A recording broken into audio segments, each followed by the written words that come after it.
Welcome to this edition of Stories of Education Innovation. We are going to listen to 4 stories.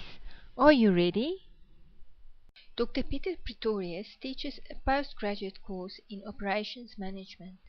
His challenge is to show students why this course is a valuable part of their program. He uses this teaching intervention to get students to better prepare for the face-to-face sessions. The students have to read 3 case studies. They are provided with 5 questions within the quiz tool. They have to vote which one of the articles will be the best solution to the question. The students receive 5% of their semester mark just for voting. It does not matter if their answers are correct or not. There is a correct answer. This is where the lecturer benefits most from this exercise. He can show the students the stats in class, indicating how many of them answered correctly or incorrectly, using the reports of the quiz tool. He further explains why a specific case is applicable to a specific question. This also serves as a spark to grab the students' attention.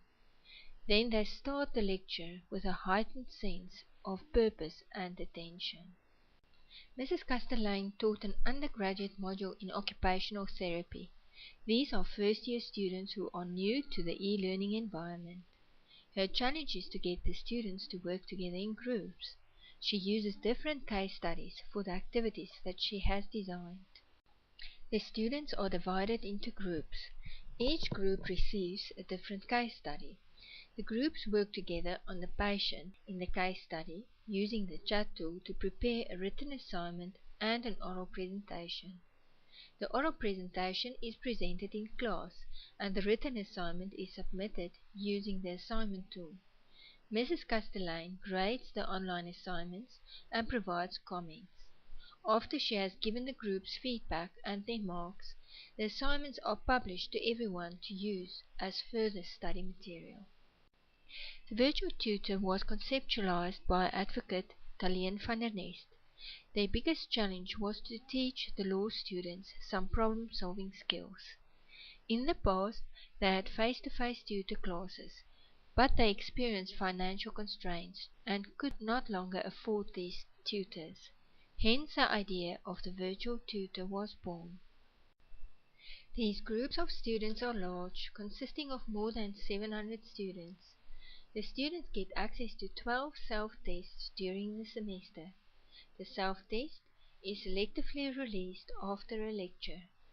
These self-tests have feedback in order to guide the students in a step-by-step way to improve their problem-solving skills.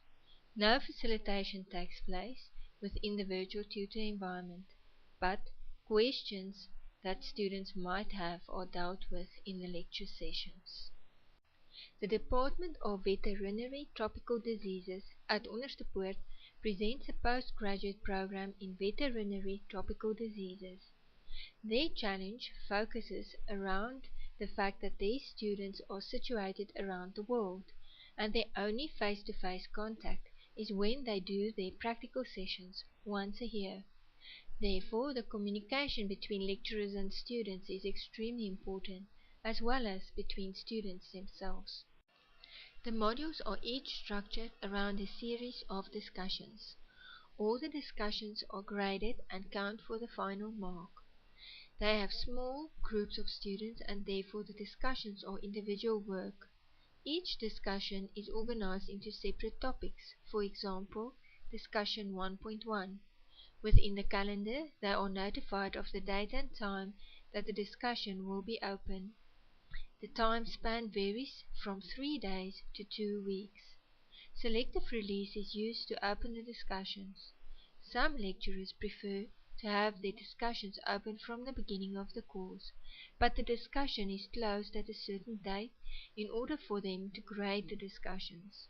Previously, they used paper-based rubrics to mark these discussions, but they have since converted the rubrics into grading forms, which they use to evaluate the students' contributions to the discussions. These students do not write exams, but their assessment consists of assignments, discussions, and quizzes, or a mix thereof.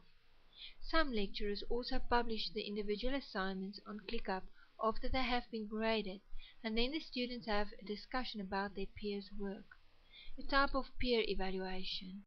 That's all for now, folks. Hope you have a few new ideas of activities that you could implement in your course. Good luck!